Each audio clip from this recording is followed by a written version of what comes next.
Sur le tapis rouge, Gilles prend la pose. À ses côtés, son styliste Tom.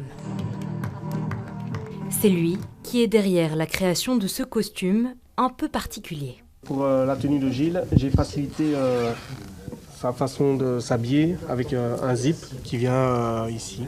C'est ce que l'on appelle de la mode adaptative, un type de vêtement destiné à faciliter le quotidien des personnes porteuses de handicap. Ce sont en fait des fermetures et des finitions qui sont différentes pour pouvoir justement leur permettre cette autonomie de s'habiller tout seul. Et souvent, la plupart du temps, ce sont soit des tirettes qu'on va mettre à certains endroits pour qu'il y ait plus d'aisance pour pouvoir enfiler le vêtement. À Bruxelles, il n'existe encore aucun magasin spécialisé dans la mode adaptative. Pour populariser le phénomène, un défilé est organisé avec comme mannequins les principaux concernés.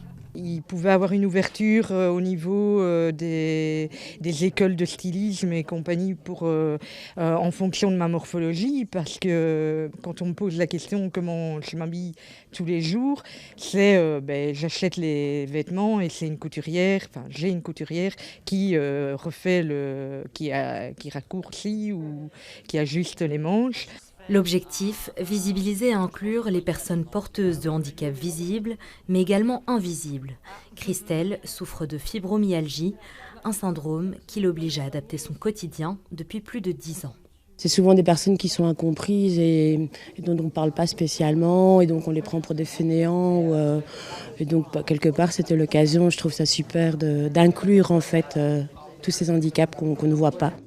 Un projet qui a nécessité près de 4 ans de travail, des vêtements, mais également des mises en scène.